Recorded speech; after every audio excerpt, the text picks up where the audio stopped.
You could accept the fact that this city is headed for a disaster of biblical proportion. What do you mean, biblical? What he means is Old Testament, Mr. Yes. Mayor. Real wrath of God type stuff. Exactly. Fire and brimstone coming down from the skies. Rivers and seas boiling. 40 years of darkness, earthquakes, volcanoes. The dead rising from the grave. Human sacrifice, dogs and cats living together, mass hysteria.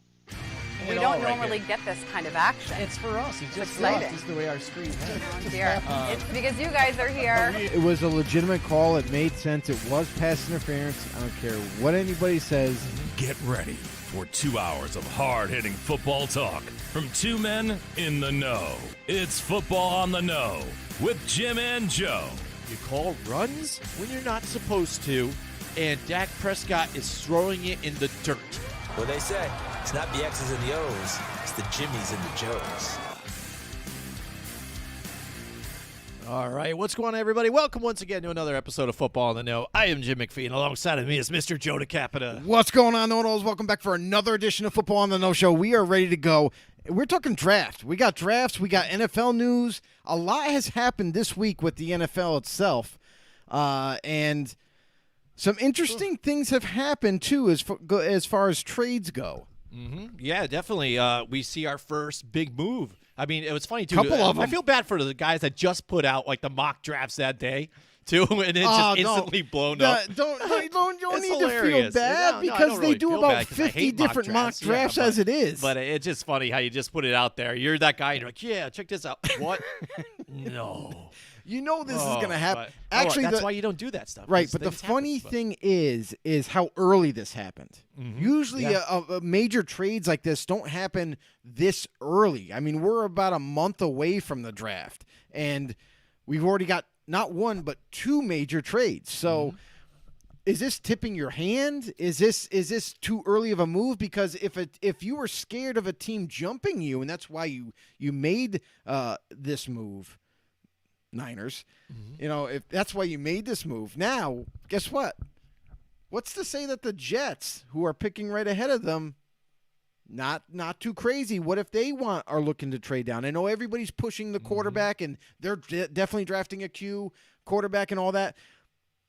Not guaranteed, though. It's not guaranteed. Maybe behind closed doors, they let everybody speculate about getting a new quarterback, and maybe they are content with Sam Darnold. Maybe they will look to cash in big time and get a big haul of draft picks to really help bolster this team and trade down. Now, Niners might be shaking in their boots. Are they going to take our guy? So, I mean, there's a lot of different things that could still transpire. I don't think it's probably not likely. Maybe the Jets are still honed in on quarterback, but don't throw it right out the window just yet. Absolutely. There's a lot to be said with that. And that led us to a conversation we had, and I put a post out there amongst a lot of the groups that we shared to, including ours, Football on the No Show. If you haven't yet, join our group, Football on the No Show. Because there was debate about when they were bringing up some of these moves here. There's about who's your top 5 head coaches out there currently in the NFL. And Kyle Shanahan, they think this is an excellent move on his part and a genius move, and we shall see. I mean, that is as yet to be discovered here. So it made me think about that. So I threw that question out there. If you guys watching here with us too, let us know in the comments, see what you think about that. But there's really big news too as well, Joe, and that is with the rule changes again. Not exactly rule changes, but things that they're doing that they discussed with the owners and changes that they've made. Let's take a look at that real quick here. This is what the NFL had put out here. All right, so the season just got bigger, they're saying. All right, the regular season increases to 17 games. Regular season length increases to 18 weeks now. The added game will feature teams from opposing conferences that finished in the same place within their division the previous season. So that gives and takes what these games are going to be depending on how you played the season before. Right. So in preseason now is reduced to only 3 games per team. So that's the changes there. Everybody heard about the 17th game. You're going to go 18 weeks. They don't get the extra bye, which I thought would have made a kind of a cool idea because then it makes it worth your while. Because if you want to complain, or not exactly complain, debate the fact that you guys want to say you want to get healthier for us and you care about the players, but you want them to play another game, why don't you give them another bye week, another day to rest, and then they can play? Right, and that's the craziest thing is, and we've had that idea like last season. We talked about it. If they were going to do this, if they were going to add an extra game to the season, my God, it's hard enough for teams to even come. Nobody is healthy by the end of a 16-game season. You know, no one even gets there 100% completely healthy. You know, they're fairly healthy, but all in all, yeah, I mean, truthfully, they're not that healthy. So.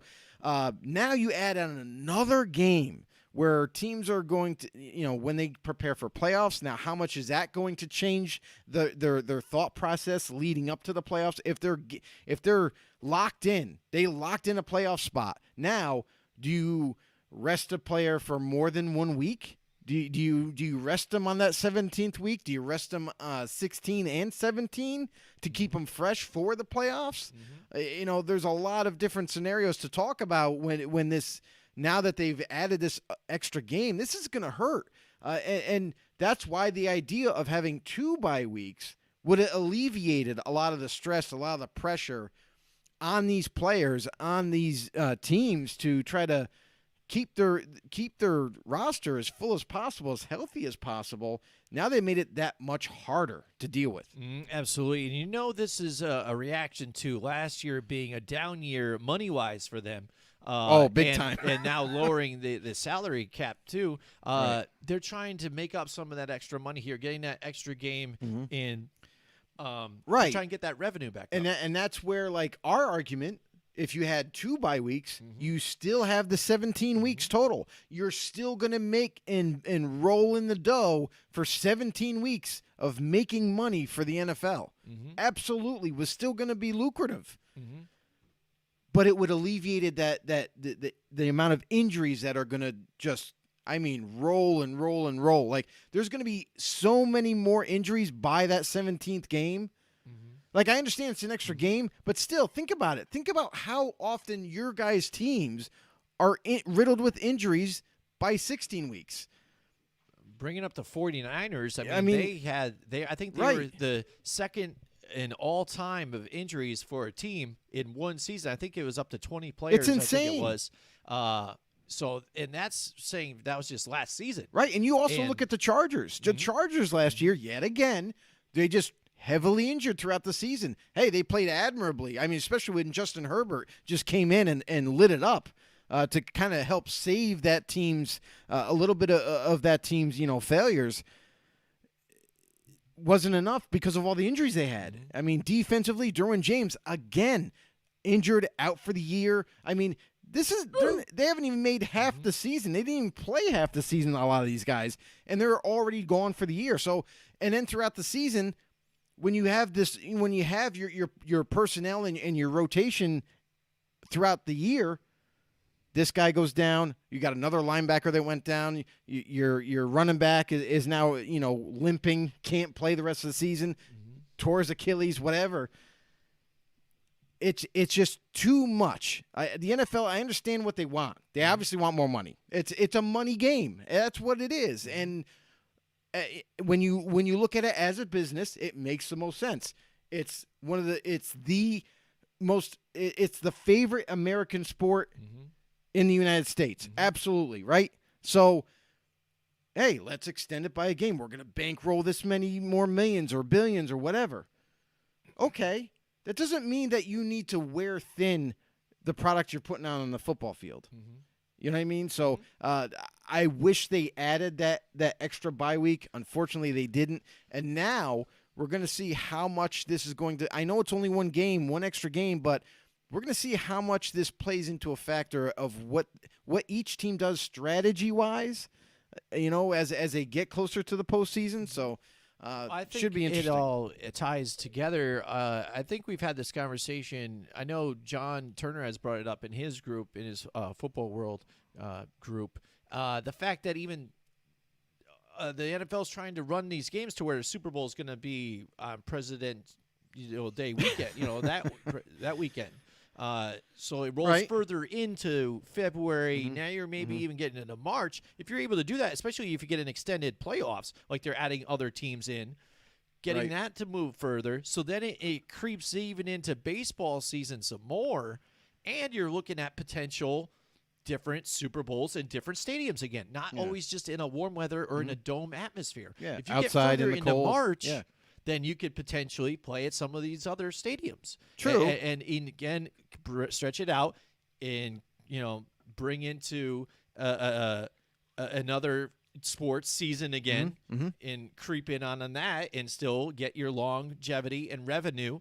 And I think by adding the bye week as well, you get a better chance of keeping those players, the players that matter. You see the faces of say Patrick Mahomes happens to go down and he's out. I mean, Chiefs fans will still root for their teams. I understand that, but you're not getting But the when you overall lose, look that you want from the NFL. The value having isn't your there. stars. Right. It's not there. Right. You'd rather see the stars face each other. You don't want to see Absolutely. like you saw in Washington football team. I mean, yes, it was a great story with Heineke and what he could do and things like that, but people wanted to see, stars in the playoffs and face each other. What would happen if they had, a real quarterback back there and playing for them in that playoffs, against Tom Brady and stuff? They want to see the stars. So I think that matters in a sense there too. But I see it going further. Like that's their idea of reaching further to get to that point. That's been always in their whole thought process for years now, and we've seen it every year. They seem to stretch it a little bit longer. They push back free agency. They push back the draft. They push back free agency again. They do the same thing with the draft until now. What once was, we used to have the draft in February. Or the beginning of free agency, and the draft in the draft was not far behind. Right. It was like March 3rd, I think, or something. I can't remember the dates. But it was way earlier in the year, and then you had this long off season of nothing really happening until we got to training camp, and OTA. So now you're seeing them. Now we're drafting in April. We're at the end of April. April 29th is now when we're drafting. It's coming already. When it used to be at the end of February. That's what I think it was, or end of March or something. Anyway, but you could see that. Now all the evidence is there. They keep trying to push it back. They're trying to make it to the point where the NFL is literally going to be year-round.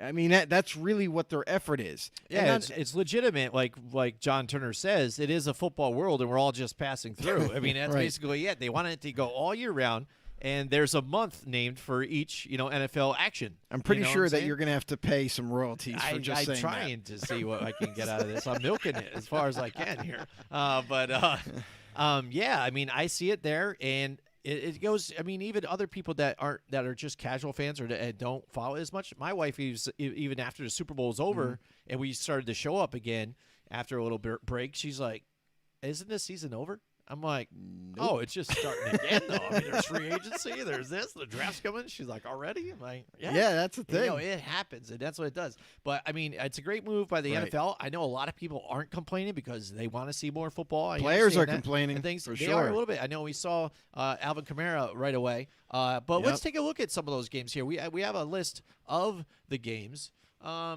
That would be proposed here now, and as we, if you look at the standings again, that finish similar to what they are. These are the extra games that they're putting on the docket here, yes, sir. And these are some pretty good matchups. I think what a lot of people would see. So if they keep up with things like this, I mean, it would be pretty interesting.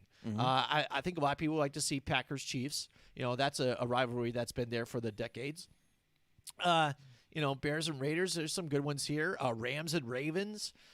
Cardinals or Browns might even be interesting here this season.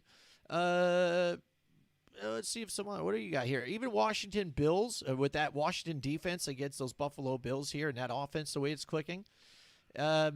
But, yeah, even in Buccaneers Colts, too. If this Colts team now led under Carson Wentz, if they're able to by week 17 that sounds like a really good 17th game right there. game in the 18th week, if they're there in the hunt for some things, yes, they are in the AFC, not in the NFC here, but who knows? People will always talk it up. Maybe this is a potential Super Bowl preview, if they are there in the talk. So, interesting games here. Even Seahawks Steelers potentially. I mean, A lot of movement here for Anybody that. want to see the Vikings get destroyed by the Chargers this year? No, I don't really want to see any of that, but Because I got a feeling that's what's going to happen. yeah, who knows? But yeah, we brought up the fact of when it could happen with health. But then also there's the thing that, look at these season stats now, because this is now a benchmark. And we've talked about this a bunch of times with a bunch of you guys out there in your comments too. When you try and judge your greatest of all time and things like that, and look at their stats, so how they did, times were different then. Now it's a passing league. This is going to maybe change a few of these seasonal records that they have. Michael Strahan's 22.5 sacks. I know Aaron Donald just had 20.5, I think, this past season or so, or a year or so ago. He could potentially get 2 more in 1 more game and tie it up. These records could be broken. Right. Some of the other ones I don't think will be broken, is now I think the Dolphins one of undefeated season is Makes a little it further way away. harder to do. But yeah, I could see getting another game of Patrick Mahomes throwing it out there potentially again. He already had a 50 touchdown season. I think the record is Peyton Manning with 55, so I could see Patrick Mahomes maybe reaching that benchmark as well. Yeah, and that's the thing too, is you talk about these milestones, these all-time records that have been posted now in the NFL lineage. So now it's going to make it a little tiny bit easier to get them, because before everyone was kind of playing on an even playing field with that 16-game season. You had to do it in those 16 games. Now you add that extra game, maybe a guy's only 1 touchdown away. Maybe a guy's only like 56 yards away from breaking a rushing record or something like that. You know what I mean? With this added extra game, this is going to play a part in some of these all-time great records being broken. Oh, yeah. I mean, and I think to an aspect, too, you can look at it on the flip side of that. I think some of these records, when they were initially broken, I think will be emphasized a little bit. I remember reading something about even, we've said it on our Fact of the Day, Joe Namath was, I think, the first man to throw for 5,000 yards in a season. Jameis Winston just did it, this previous season, 2 seasons ago. And we haven't even seen that since. So there's potential that people could be creeping into that. But that just makes that milestone from back then when he played that more interesting, that it was a different league then. He was able to pull that off and do it then. Yeah. And kudos to him. Yeah, absolutely. So, and, I've seen it on NFL.com, I think, too. They brought up even rushing titles. I'm not so sure. Again, it's tough. Maybe if anybody, Derrick Henry possibly could do it. Teams are different. I think when they're built different, they're going to be run heavy. They have a potential, but a lot of teams now they just go with the 2-back system or so. They're not really relying just on one sole back. And that's really because of the amount of injuries that pile up at that position. I mean, it happens a lot. You have a featured running back like a Derrick Henry. Now, I mean, good luck to Derrick Henry, because so far he's managed to stay pretty darn healthy, being the bell cow of the Tennessee Titans. But it might not last forever. Being used that many times and taking the kind of punishment, especially even if he delivers that kind of punishment to other people, it's going to take a toll on his body eventually, and he might break down sooner than later. So that's something to keep an eye on. So any of these physical specimens that they have on the football field that are just out there and they're doing their thing, but are they going to be able to last that long? So that's why the NFL has now taken more of an adoption period of having that second running back. And it's not the same style of running back each team has. Now they have a guy that is a little bit different. So if you got a big power back, you got a guy who's really fast, who's quick, shifty, can catch the ball in the backfield, that type of thing, a change of pace type of back. So now that's where the league is kind of shifted towards. Yes, we still have a few guys sprinkled here and there where they use them very heavily and they're more of the feature type role like a Derrick Henry. So, but all in all, a lot of teams have gone to more of a spread, more wide open spread passing type of game, a little less of running. There are still teams out there that try to keep it balanced for the most part. But, yeah, you're right. They do utilize more than just one back. Absolutely. So, I mean, those are some of the things to take into consideration when this goes through. And We'll still be watching, though. Everybody knows it. I mean, and that's what they know, and they're there to try to make their money back best they can.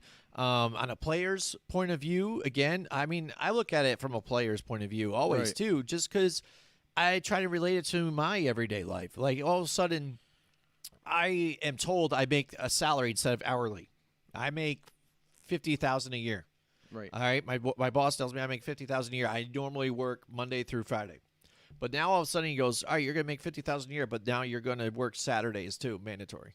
And I'm like, all right, so I'm working Saturday now, mandatory, and I'm still making the same amount. Right. Like, so per day I'm making a lot, like less, on an average. I'm like, how does that work? You know what I mean? Because that's even too. And now I'm laying, like with NFL, though, you're laying your body out there too for Yeah, another right. additional Yeah. 60 minutes or so or whatever that game is. Yeah. And your game check is smaller too. Yeah.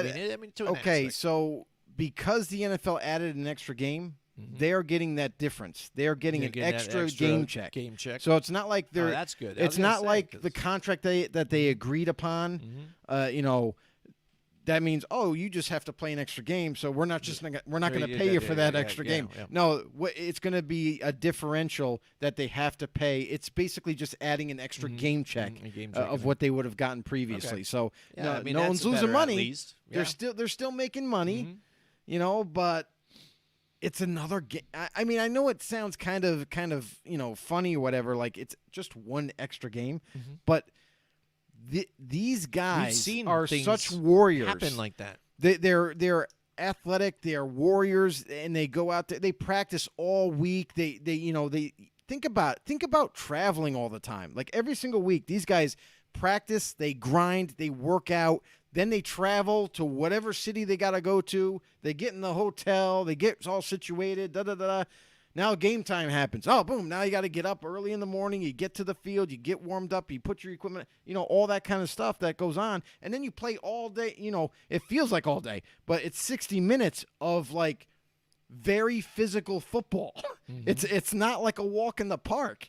And then after your body's taking a beating for 60 minutes, then you get back. If you're a traveling team, then you get back on the bus or on the airplane and you head back.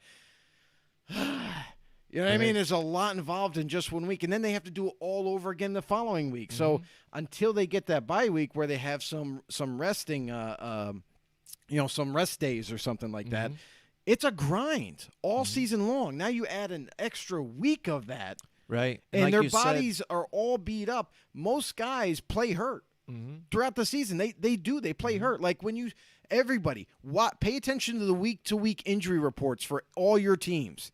Because you're going to see calf, knee, thigh, anything, elbow, whatever, a muscle, a quad, whatever. Those are either pulls, strains. Maybe they got a Charlie horse on their thigh, so it's bothering them when they run or walk or whatever. So all those things build up over this whole season, and then they're still playing. They're still trying to grind it out and play, but they're not 100%. So right, and like you said before, like when only the top two teams get that bye week, you have teams potentially playing. If you didn't get a later bye week in the season, regular season, and you're playing those last games, you're going on a roll here. Excuse me. Yeah. Continually playing. If you don't have the luxury to rest your players, Right, So right. will we see even some resting in mid-season now? Yes, will we see absolutely. some of that? And that's going to fall on the coaches. That's going to fall on the coaches, and we've seen this before, especially with like older veterans, where they've already proven what they can do. Everybody knows what they can do. You know what I mean? They're a good player, but you want to keep their bodies rest and well maintained throughout the whole season. So, yeah, maybe every other week they get a day off for the week. They don't practice, they don't do anything. They're there, but they're just gonna hang out with their guys and just be I there. see even maybe if anything, not even just games off. Even there's a lot less. I mean, a lot of veteran players already don't get. They get practices off. Yeah. I see a little more of that. Again, splitting time here and there, and maybe potentially you see some of the teams try and get a little more depth in positions and being able to switch in players here now a little more. of that. You know what I'm saying? Switching Yeah. personnel's enough so you're keeping everybody healthy at a certain I mean, rate. the only problem with that is you better have a guy that's just as good as the guy Yeah, that's yeah. leaving the field, and that doesn't really happen No, too I hear you often. there. So that's harder to do. The only time that you could do that, obviously, is like if you got a big lead and the game's pretty much already over, whether you're winning or losing. You know, then maybe stick the guy that's been hanging out by Tom Brady on the bench, throw him in. You know what I mean? So I mean, it's going to be injury management throughout the whole season for all these teams. It's what these coaches do throughout the whole year. I mean, especially when you got guys like a Will Fuller, who happens to get injured almost every single year, or is at least beat up every single year. The Miami Dolphins, Brian Flores is going to have to figure out a way to keep him in games. And by doing that, he's going to probably have to rest him more often than your typical athlete. You know, for a guy that he pulls his hamstring all the time, he gets hurt, he's done for 6 weeks. Now, that's going to be a critical thing too. Is guys that already do get injury, they're just injury plagued. Now, what do you do with those guys now that they're healthy this upcoming year, like a Will Fuller? Are you going to rest him more during the week? You know, still do like walkthroughs and that type of thing, and be involved in practice, but not go as hard on those guys. Try to keep them fresh throughout the year. I mean, it's crazy. 17 weeks, everybody. Absolutely. 17 weeks. And lastly, too, I mean, just if you take a look at this now, there could not be a team now that's just sitting there at 500, 8-8. So you're going to be able to recognize, at least owners even too, evaluate your team by your record and say, all right, we are below 500 or we are above 500. This is where we're at. You know what I'm saying? Whether you're going to be 8-9 or 9-8 and then above, this is our line. We found our threshold. You can no longer be, 8-8 in the middle. See where we reach there. Will that decide still some of the playoff spots? Here we are. Perhaps. Definitely. But then, again, there could be a couple of potential ones here at 9-8 still. Time moving in. But overall, I mean, a lot of different things to debate about this. We'll see. It's going to be exciting. And I think the rotating game in there is going to be cool. Like, interesting to see. You get to play the team in a different conference that finished around where you did. So that's a good cool. judge of where you were at last year. And now with this new team that you have, changing personnel and stuff like that, moving forward. Yeah, I mean that's going to be interesting with the for other teams. for both parties. Whoever you are end up playing for that extra game, it's going to be interesting to see where you sit against that team. And yes, all off season teams go through major changes. I mean, we've seen this year. You're seeing a ton of, and there was in a year where, this off season is definitely hindered by COVID. And you see that in the salary cap dropping from $195 million now down to $182.5. Man, that hurts everybody's pockets. It hurts everybody's contracts. That's why you saw a lot, and I mean a lot of movement, whether it be trading older veterans away for draft picks just to get rid of that contract, or restructuring deals, or even guys just you can't afford them, so they end up going to free agency to another team, like a John Johnson III from the Rams. So we saw a lot of movement, and now as we get closer and closer to the draft, as we start to end free agency, you're seeing a few sprinkles here and there and a lot of one-year contracts, a lot of one-year deals, because players and agents know that after this year, they can cash in the following offseason. Because if everything goes to plan, and we're all able to go to these games like Roger Goodell expects and everything, man, they're going to make a crap ton of money. They've already made a lot of money with the new TV deals that they have acquired. So that money is going to be put into the future. So everyone's expecting this cap to just boom next offseason, and everybody's going to cash in, like a Juju Smith-Schuster, who took less money to go back to the Steelers for 1 year. Now, next offseason, let's see what these guys can end up making. Absolutely. We got Greg Schreidner is in the house with us tonight. What's going on, Greg? He says Wu-Tang. Hell yeah, my man. Yeah, Joe rocking the Wu-Tang shirt. up? I really like it. I really like it. enjoy it. Man, I used Yes, to sir. have a lot of Wu-Tang gear. Yes, sir. And I but, still mean, have my hoodie, my original Wu-Tang hoodie. I still have it. And it's got where the cuffs Tatters and are stuff, on yeah. they're completely gone. Yeah. But it's the most comfortable hoodie I have ever owned, and I am never getting rid of it. I hear you. I freaking mean, love it. I feel bad because I end up eventually throwing one out just because it was so old, but it was really beat Yeah, too. definitely, Eventually, though. I had this Wu-Tang Knicks jersey. Like it had the gold, like that had the all like right. the Okay. orange and the blue Yeah. in the style of the Knicks. Right. But it just said Wu Wear, and then it had 36 for the 36 chambers. All right. And Nice. it was awesome. It was sick. I loved that That's basketball amazing. jersey. It was cool. But essentially, I donated that. So I mean, I okay. gave that away. Okay. So somebody somewhere ended up getting He's rocking a it really right now. sweet They're rocking Wu-Tang jersey because it was like literally brand new too. But Real again, quick, I just want to do a few shout-outs here. Sure. I don't know if we caught you in time, if you guys are still watching, but Adam, thanks for watching the show. I don't want to butcher your last name. It's like sweet. Hold on, let me You're try gonna this. try Let me to butcher this. it, though. Let me try it. Swarzewski.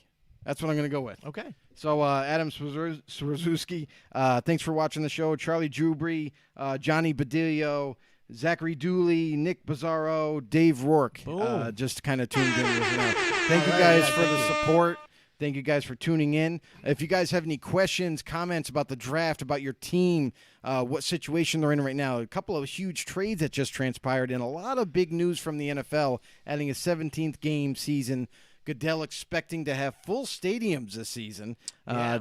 I don't know. This have insider information that we don't know about yet? I bet Or what? he's thinking within the summertime. The month's still passing. He's got a chance. And now with this vaccine that is now starting to circulate to a lot of people, that's probably what he's going with, and expecting that people are going to all get the vaccine, and we may have live football again. That'd be amazing. Yeah, I don't know if it's even a set rule right now, but do you think if it isn't yet, do you think the NFL just lays in place like it's mandatory to go get the vaccine before the season starts? Now you can't force people. No. Obviously, they're not going to. They Yeah. can't force people to go I get guess, it. But if you want to be in the stadium, maybe they could make that disclaimer. Say, hey, like if our so fans listen, that they're allowing in, not players. But that would be kind of crazy if you think about it, because how are you going to find out proof of Yeah. every single person, thousands of people and I that don't want think to right now watch they the give game? you like an ID card, like I got I mean, they have those they? cards. Do they? They have them like, I got the first shot, I got the second Yeah, shot, yeah. and now I'm good. maybe carry them on you at all times. I guess. But I don't mean, know. to check every one, you know what I Yeah, mean? yeah. That's what I'm Yeah, thinking. it's I'm tough. thinking it would take forever. I mean, It I is. don't know. It is interesting in how you would move forward from all this. But yeah, without having to do that. Yeah, I mean, for all the know-it-alls out there, if you aren't a know-it-all yet, we would really love to have you in our know-it-all family. Go ahead and follow us on YouTube or Facebook. Search us Football on the No Show. If you're on YouTube, hit that subscribe button so you get locked into our channel. Hit the notification bell for our latest and greatest updated content, as well as on Facebook. Just become a member. That's all. You just have to add yourself, and you're in. And if you're on the go, if you just like to get your news quick and fast and everything, follow us on Twitter at @FB_no, and become a know-it-all, everybody. There you go. Greg Schreiner says he's going to buy a vaccine card on the black market. I like the idea. Oh man, that's great. I love it. I like it. That's a good idea, right? Why not? If they're out there, sure. Right. You know? It's funny though too, because you're waiting for your spot. They had it like if you're this old and then 50 and old, Right. and then 40 and older, and now it's 30. So they're slowly coming down. Next, you're going to be children and everything and stuff like that. So waiting for your turn. What are you going to do? There's different ones out there. So who knows? I think everybody just needs to keep doing what they need to do to help us get past this, so we can move on with our lives. We're getting there. Yeah, we're getting they're there. opening up concerts too. I can't wait to go to a Can't wait. concert. It's going to be I forgot amazing. what a I concert can't is like. wait. Yeah, and especially if he's saying that we're going to have fans in the stands. Yeah. We got the Giants-Raiders game at Oh, yeah. MetLife this season. Yes, We've sir. got to go. Like, we need to make it, like, not just for ourselves, but for you guys out there. Like, Yes, if we're sir. able to go to this thing, we've got to be going live and doing some stuff for this That's right. and stuff and make it And if you guys want to join us down there, Yeah. the Giants-Raiders game, feel free. Absolutely. Meet us up there. Maybe Greg, he's going to go hit up the Bills Mafia down there. That's right. Over there in the newly named Bills Stadium. So, hell yeah, let's get it done. But like you said, there's a lot of moves going on. The first big major trade of the NFL for before the draft just happened a few days ago, and that was the 49ers selling the farm to the Dolphins. I like the Dolphins in this whole thing. I don't know if it's all Brian Flores since he's got there or whatever, and this is like his mind working. But they are running this organization like we would do on Madden. I love it what they're doing. Right. Because they go and they're like, all right, we're going to trade up our spot, but you got to give us all this, blah, blah, blah. And the 49ers are like, yeah, sure. And then they grab that, and then they're like, well, they're already on the phone. They're like, hey, if we pull this off, do you guys want to trade us? Eagles, honestly, trade us back this way, blah, blah, blah, and you're set. We'll give you this. And they're like, oh, yeah, hell yeah. So they trade out of the third spot. And then trade again, flip-flop, and now go from 12th back into 6th now. So you're now only 3 spots away from where you were. And you still have picks. Right. It's brilliant. I couldn't believe it when this all went down. But the 49ers, again, traded their first, a third this season, and then a 22 and then a 23 first-round pick, too, to move up. Now the question is, what are they moving up for? You've heard it out there that they are sold on Mac Jones. But I don't know, man. I'm finding it really skeptical here. I don't know if I believe this story they're telling me here. Right.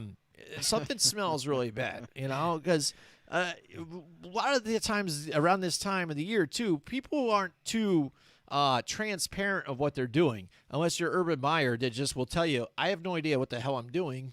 This is hard, not like college, and I'm going to number 1 draft Trevor Lawrence, so he's transparent. Right. But everybody else too. This is when they throw out their smoke screens, things like that. They'll tell you what they believe. Joe had said it when we talked about it before. You see Kyle Shanahan out there with a poker face, trying not to have any expression at all. Like, this is what we're doing. Yeah, he was watching Mac Jones's pro day and everything. He's not trying to tip his hand or anything. Like, yeah, he's there, but of course they're going to do their due diligence and look at all these quarterbacks. Now, some people might look at it like, yeah, but you know what? Kyle Shanahan kind of tipped his hand because he was at Mac Jones's pro day and not Justin Fields, who had at the same time. What? No, that's not what that is. He's not tipping his hand. What it is they have no real big questions about Justin Fields, but they have some extra questions about Mac Jones that they went to his pro day to try to see if that can be corrected or see if what they saw on tape doesn't match what their final report is. So, and to check up on these scouts. So, there might be a scout in the room saying, no, Mac Jones is better than Justin Fields, hands down. You know what I mean? Listen to me, because this is what I followed him for years. But this is what they do. They go to these pro days to check the boxes off. Make sure, okay, yep, his accuracy is there. Yep, he's got a decent enough arm. Yep, he's athletic enough. They go through all these different things, checks and balances, to finalize their decision on a player. So just because Kyle Shanahan was at Alabama watching Mac Jones and not watching Justin Fields at Ohio State doesn't mean anything, because if we know anything, and we know it all, because that's what we're all about, is the fact that just because a coach or some assistants are sent to a pro day doesn't mean that they're going to take wherever they went to, whatever pro day they went to, they're going to take that player or take one of those players from that pro day. They're doing just their due diligence. They're getting as much information as possible for them to make the decision come draft night, I should say. So I think they are absolutely in love with Justin Fields. I feel like that is going to be the pick. Now, they have options like a Mac Jones. Now they're sitting in the driver's seat, as far as everyone can tell right now. You have the Jaguars, who have pretty much come out and said, we're taking Trevor Lawrence. You got the Jets, who everybody and their brother is saying they're definitely taking a quarterback, and it looks like it's going to be Zach Wilson from BYU. And then you have the Niners now, where they could take whoever. Now, just because I may think that Justin Fields is the better quarterback right now, game ready, like NFL and game ready right now, over a guy like Mac Jones. And Trey Lance is moving up the boards too, the kid from North Dakota State. So there's a lot of athletic ability that he possesses and his cannon for an arm. And there's even another quarterback, I want to say out of Mississippi State. I can't remember his first name. His last name's Mond, Darrell Mond or something like that. He's another quarterback that's kind of starting to rise late. And we still have about 3 to 4 weeks until the draft. So a lot can change. And we know from the history of the draft, quarterbacks get pushed up in the draft. So if you have any kind of talent, you're going to be seen as a viable asset, and you're going to get pushed up into those rankings. So a lot can change right now. But so far, we're not buying the Mac Jones sweepstakes. The reason why they traded all the way up to 3. Absolutely. So, I mean, yeah, because then even say, what's their play? All right, say if they are not, and this is some sort of a smokescreen in a sense anyways that they've leaked out here that this is what they're sold on. We've heard comparisons about Mac Jones being very Matt Ryan-ish. The Falcons are picking right after the 49ers now. Did they throw it out there, too, that potentially the Falcon Jones or something or other, and then they need to make a move or just things like that? What's the play here that they're doing if it is not Mac Jones and they do want Justin Fields? I mean, is it so that the Falcons feel comfortable, like you said? Do you say we're going Mac Jones? They're like, all right, well, that's right. If they're going with that, we're going to get Justin Fields then possibly. Because Matt Ryan, I mean – he's on his later years right now. You got to say they need to find another quarterback, I think, to back him up here. You got better have the quarterback, I think, in the building, getting ready to take on the next spot. You know, the Bengals aren't. They're sitting there next at 5th, and Joe Burrow's going to come back for them, so that was good for them. And then picking in front of the 49ers, you've got the Jets to where you're not sure if there sounds like they're going with Wilson right here. So, but that could be even up in the air too. I mean, is it really that what they're going for is Mac Jones, or is it that they're trying to get some of these other teams to bite or some other teams to move up again and potentially even trade out? I mean, here's the thing that I'll say is you don't trade all the way up from 12 to 3 to take Mac Jones. Mac Jones, that's what people thought was suspect about the whole thing, because they could have sat there where they were at 12 and probably got them. People were thinking. Well, I think part of it is the reason why they moved up is probably because they fell in love with one of the 3 quarterbacks that are going to be up there, right? So now they have their choice after making this move so far, unless the Jets are willing to trade out of that spot, you know, and a team leapfrogs them. So far, we're pretty set on no matter what. We're assuming right now Trevor Lawrence 1, Zach Wilson 2, and said player 3 for the Niners. So they have their choice between a Trey Lance, a Justin Fields, a Mac Jones. They get to choose one of those 3 guys. They're not leaving it up to any team to leapfrog them from 12. Now, remember, the Patriots are picking 15th this year. They are a team to watch for because they do likes a couple of these quarterbacks, and they need a quarterback for the future. They are not ride or die with Cam Newton. We've seen them kind of move on from Cam. Then they were we've been hearing that. Well, guess what? We can't acquire a quarterback. We haven't been able to sign a different type of free agent like an Andy Dalton or anybody like that to bring them in. Guess what? Insurance policy, Cam. Cam's been here last season. He knows the offense that we run with him involved, and he's the backup plan. That's what it is. He's a backup plan. Now you look at what the Patriots have done in the offseason. What have they done? Added multiple weapons, tight ends, receivers, running back, defense. Big on defense. Bill Belichick has made a point of spending money for the first time in this organization's history, and big. So they brought in all this high-profile defensive talent. They brought in some young, up-and-coming type of offensive weapons for a quarterback to throw to. Cam Newton's not the answer. Everybody kind of knows that. But he is the backup plan. He's the fall guy in case they don't get their guy in the draft. So that's where you got to watch. And I think the Niners knew that. They were picking 12, and they might have been afraid of the Patriots leapfrogging them, but we don't know how far up the Patriots were going to be willing to go. So they probably weren't feeling – they were feeling a little antsy. And the Niners said, you know what? What's better than cementing our decision and getting our guy by moving all the way up to 3? I don't think it was for Mac Jones like everyone's all the stories keep pushing.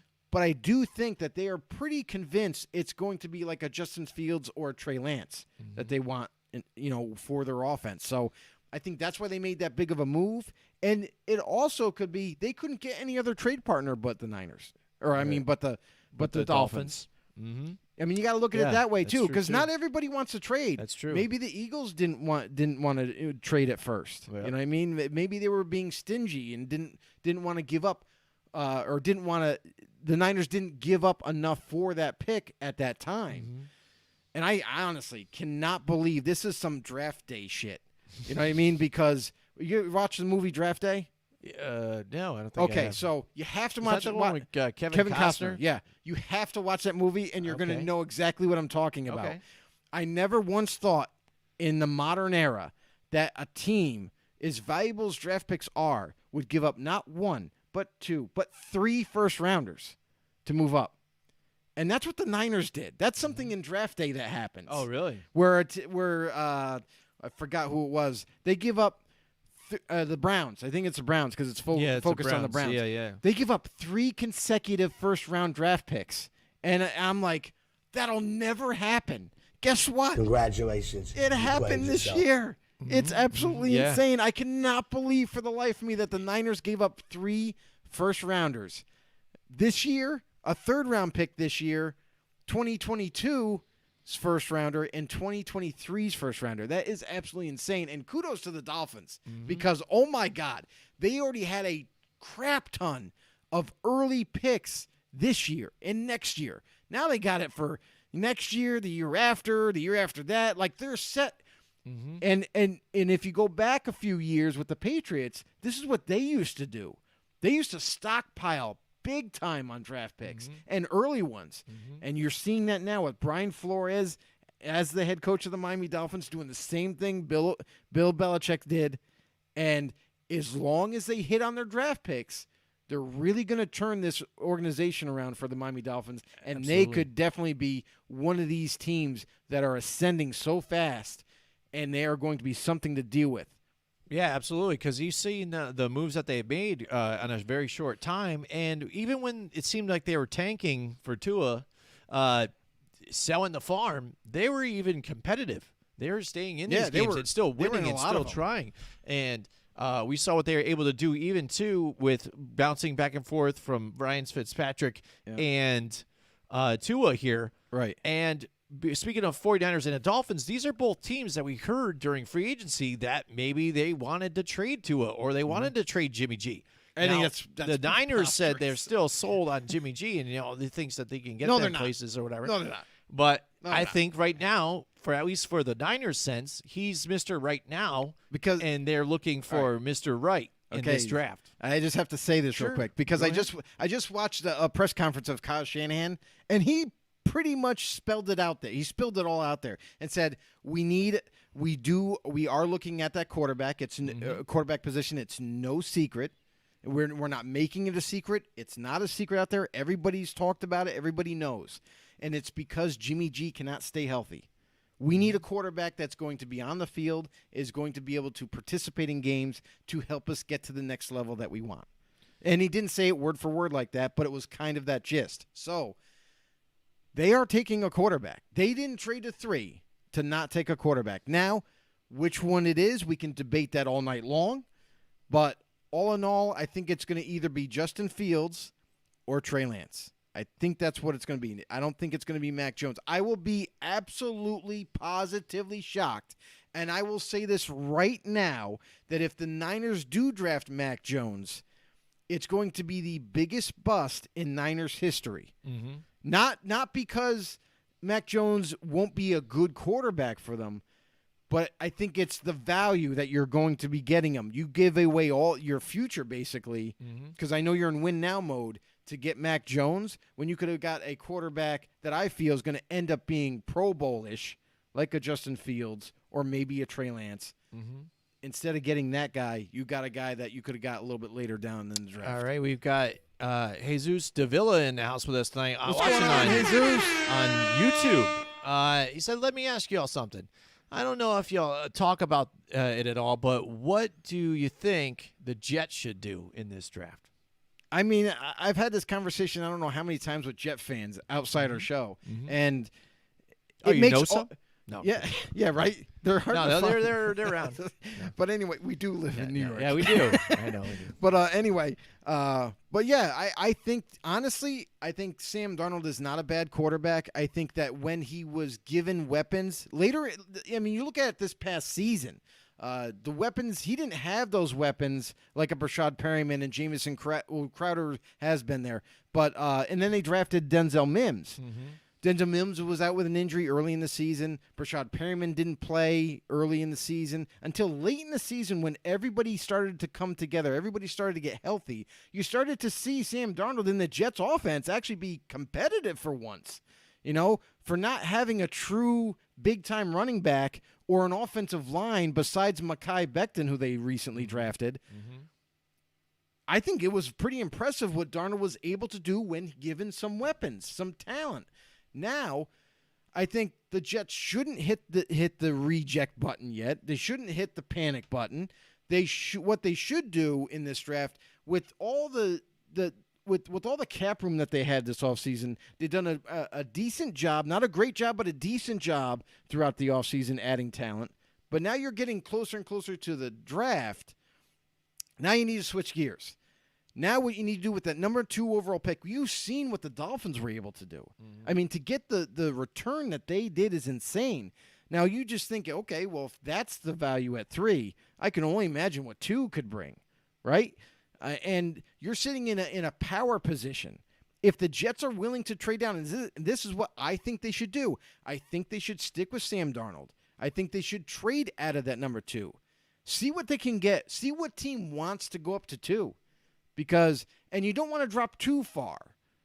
You know what I mean? Like, you don't want to drop, like, lower half of the draft. You don't want to make that big of a drop.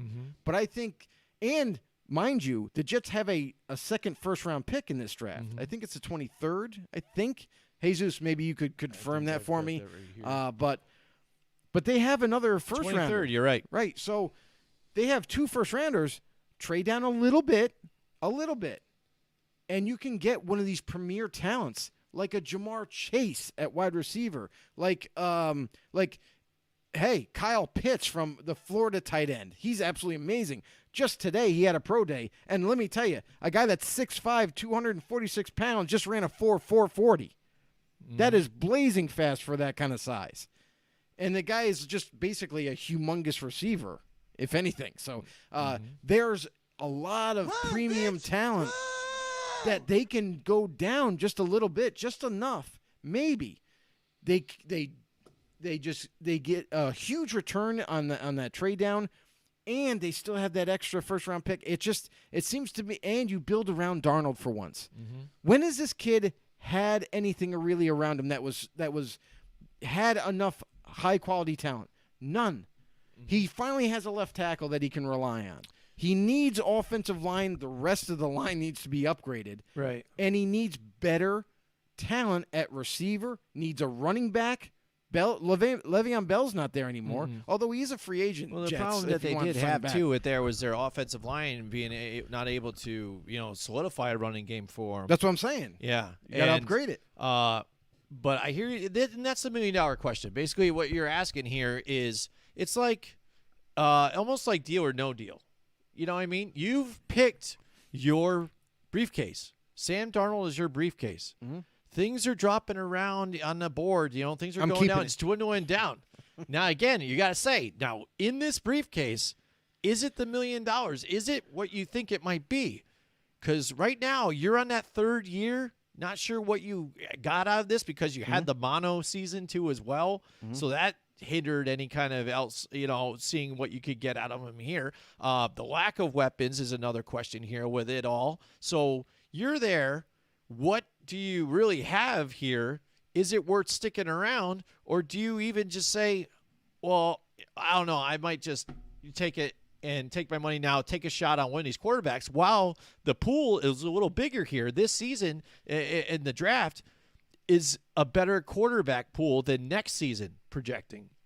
I understand that's what's being rumored, but you know what? This happens every single year. just when they think it's going to be a weak quarterback thing, a couple, 2, 3 guys spring out of nowhere and have phenomenal seasons, and then everybody's pushing those guys up to the top. So understand what you're saying. Right. But I will say this. I know they cleaned house with the head coach. They got rid of Adam Gase and everything, but they shouldn't have stopped there. I think they should have just went all throughout the front office. They should have got rid of Joe Douglas at GM. Because when you look at his history of drafting, of utilizing his salary cap and what have you, it's been pretty poor. All the way through. Now he drafted Darnold. Now he wants to bail on Darnold because he didn't do his job and surround the kid with talent to give him enough to actually get a legitimate report, see a legitimate any kind of signs of positivity on the football field. If you don't add talent around him, I don't care how good of a quarterback you think you are or how good of a quarterback, you could stick Aaron Rodgers on the Jets for crying out loud with no offensive line, with no weapons. Yeah, he's going to bitch and moan all day, but he's not going to do much because there's nothing there. Well, the thing is, Joe Douglas got hired after Darnold was already there because Gase got hired to work with Darnold and be that guy like he always is hired for. Okay. That guy to talk to him and mentor and get him to get somewhere, which I think that case is always ridiculous too because right now his only success I think that he really has had is Peyton Manning, and I don't think Peyton Manning needed any coaching from Adam Gase at all. You want to bring up Jay Cutler. No. Yeah, what's Jay Cutler doing now? And how big did he get in the bigger moments? Not very big. He shriveled up and hid. You know what I mean? So that was the biggest mistake there, too. But like you said, Douglas, he needs to make a chance here, a decision. And, again, I think their options are open. And that's why I think they might go quarterback here because while you're here in this position, maybe get it there and still you are sitting there at 23. Maybe some of these offensive linemen can slip back and potentially get somebody or maybe look to trade up with something. I don't know. It's tough, but I mean, I think the thing they're debating there is maybe missing one more time on one of these guys. No, nothing's guaranteed though. I know. I understand that's the problem. Joe Douglas hasn't been good at drafting anyway. So why would you risk it again? And when you draft a quarterback, you're hitting the reset button. You're basically hitting the reset button again. The Jets fans and the Jets organization, they're tired of hitting the reset button. You had all this money in salary cap to make a huge splash. And I mean a huge splash. They signed Carl Lawson, great signing at the end. But it should go farther than that. Now you're getting closer to the draft. That's not a big splash. You draft Zach Wilson and say, when you make that pick, when you make that high pick, if Zach Wilson, what's to say that he turns out to be worse than Darnold? There's no guarantee. I mean, yeah, the talent is there. We've seen him in BYU make amazing plays. He's very mobile. He has an arm. He's accurate. He's smart. He's all those things. But what's to say you're getting a quarterback like Zach Wilson and you have Sam Darnold already? They might not be too big. It might not be too big of a difference. Why bother doing that? Instead, build around a guy like Sam Darnold, who they haven't done as of yet. I mean, where's it? And you just like we both have said, the offensive line still needs to be upgraded. Yeah, great. You drafted Mekhi Becton, but where's the rest of the people that can protect Darnold?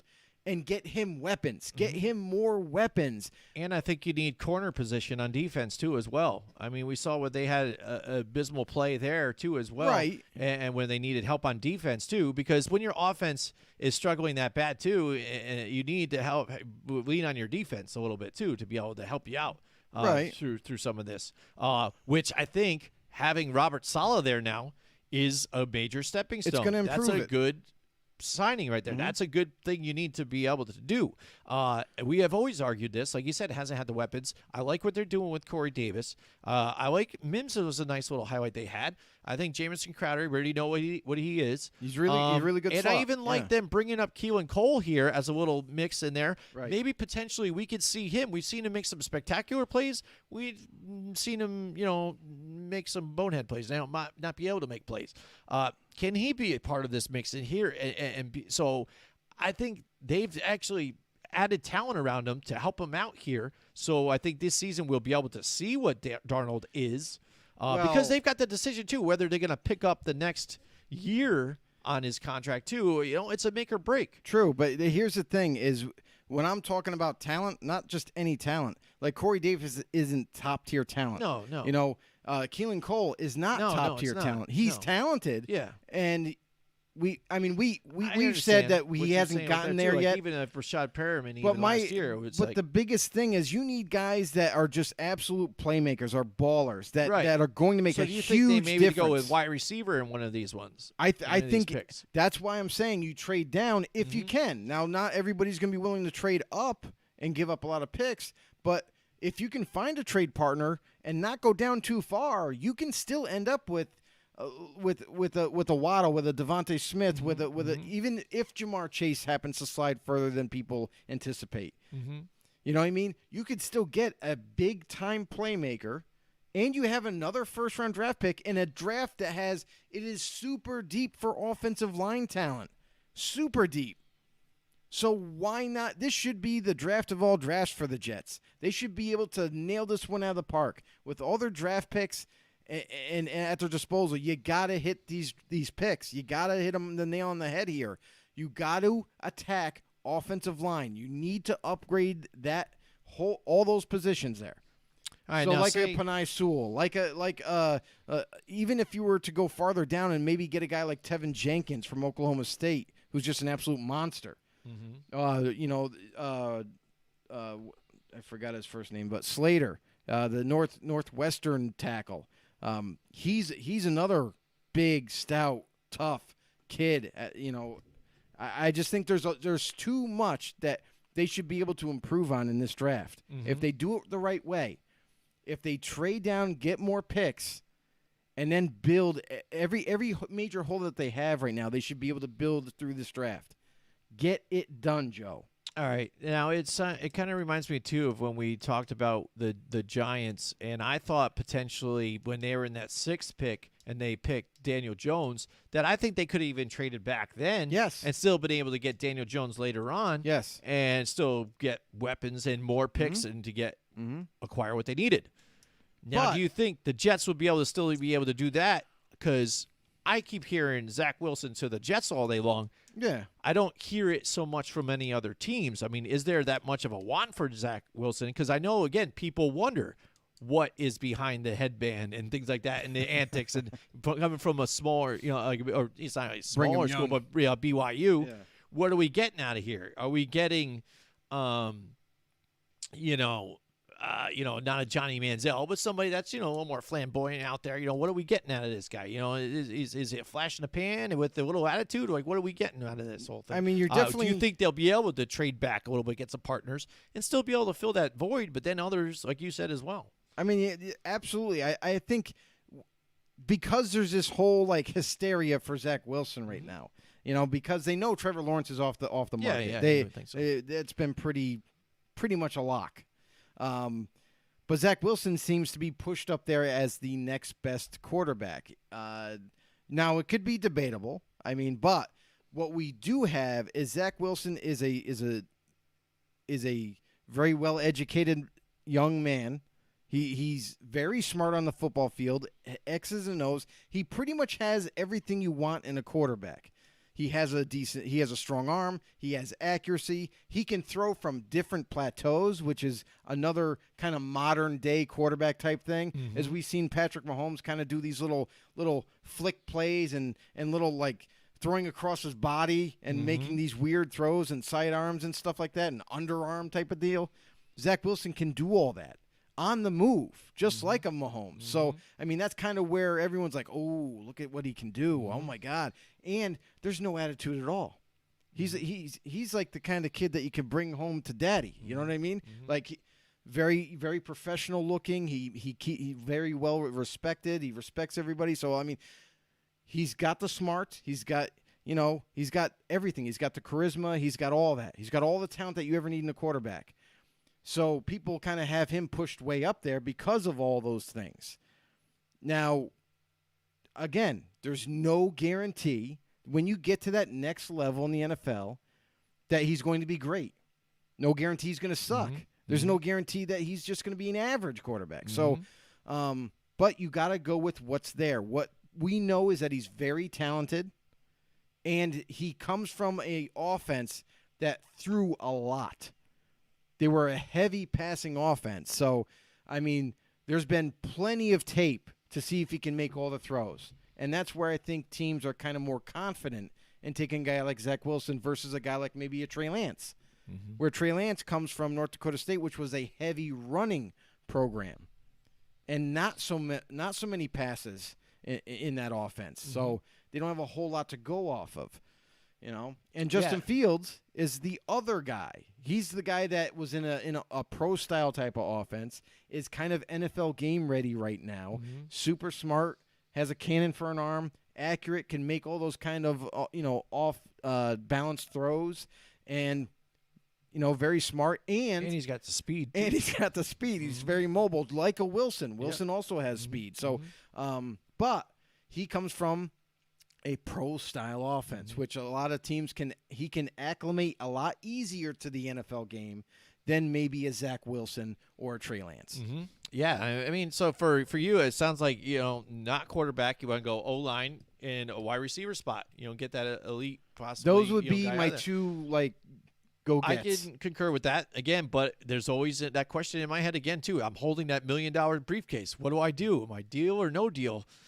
It's tough. It's tough when it's dangling out there. Do I get it as a security and still at 23 maybe get somebody? Or do I really think at this point, with those top teams looking at who they are, that I can still potentially, if I be able to move back to 11th maybe or something like that. I didn't see who was in 11th again, but somewhere along those lines, and be able to get Zach Wilson still, but then even a complimentary wide receiver, because we are deep in wide receivers in this one too. Some of those still fill my gaps that I need. And then that way you could still see what Sam Darnold is this year. And if you potentially have somebody in Zach Wilson, that's great too. Then you've got two in your pocket. Much like at one point Washington football team when Robert Griffin was playing at a high level and Kirk Cousins. They were able to eventually get rid of both of them, but they were able to, walk away from Kirk Cousins too. So will you have something, a situation like that? Well, it's a big question. I don't know. I mean, so for me, I mean, I'm more questionable. I know what you're saying too as well. I think either would be, I think a good idea for them. I don't know. Here's what I'm going to say, though. You draft Zach Wilson, it doesn't necessarily help your team this year.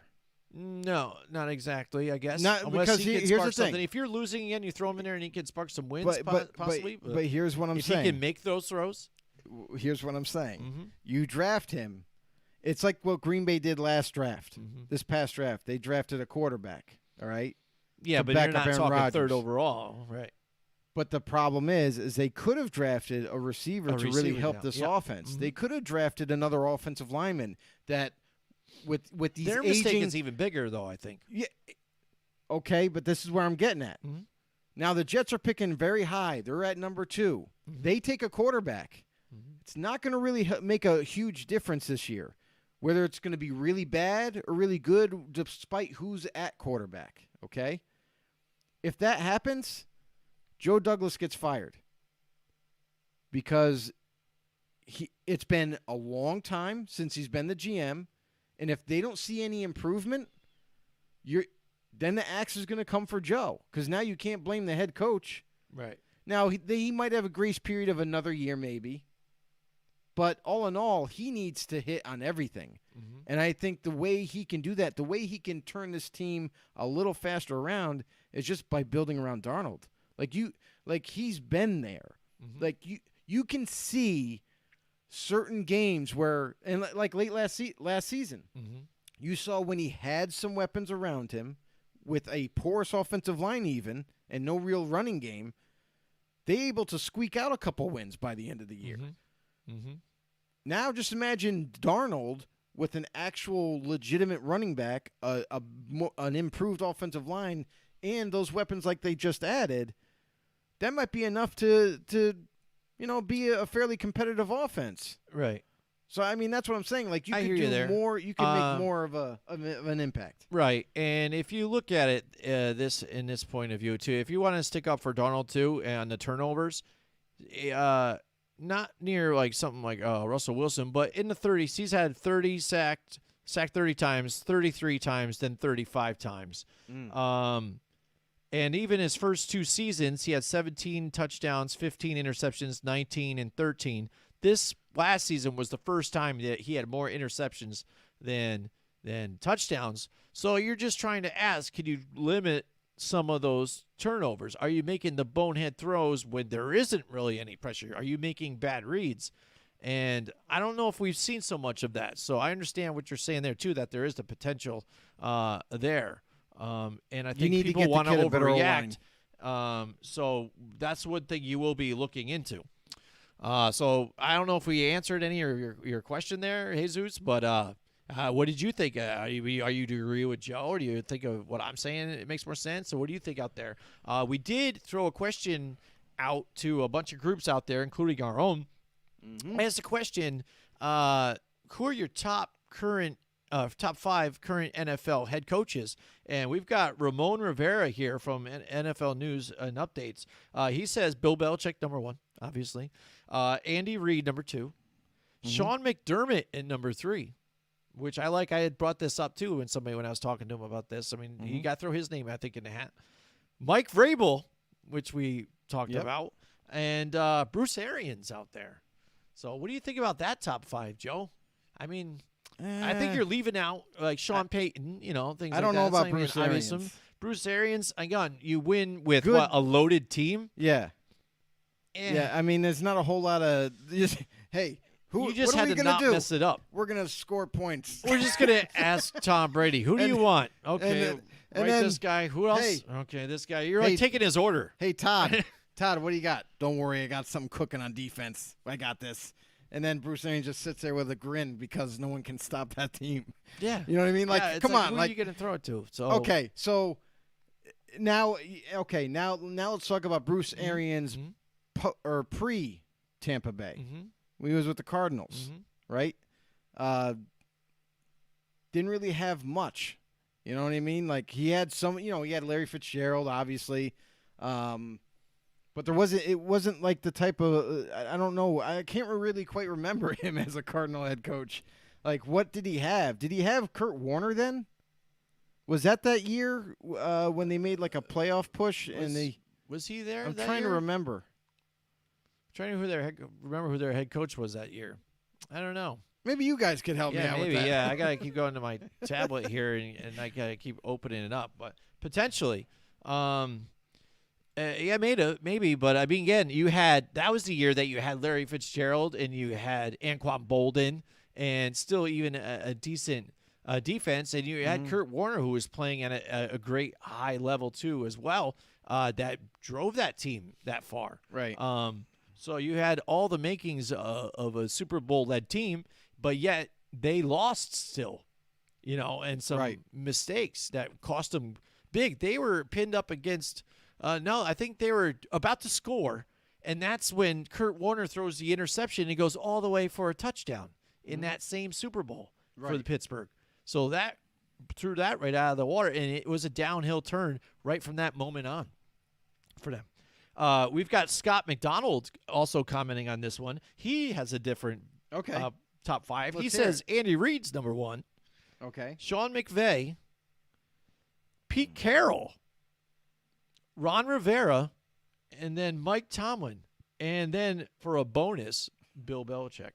I'm gonna have to disagree with most of that list. Most of that. That one is like really new school out there. Like, well, I mean, for me, that's kind of like, but even on some of it, though, not exactly new Andy school. Reid, if you're looking at it all. Bill Belichick's got to be number 1 though. Because he's still playing. But anyway, still coaching. Let me ask you this: did you ask for a ranking, or did you just ask top 5? I said your top 5. Okay, so no. I would say Andy Reid's got to be number 1. Who knows if you're thinking that first name? It's got to be your first when you're writing down. I mean, you would think that, but who knows? Some people.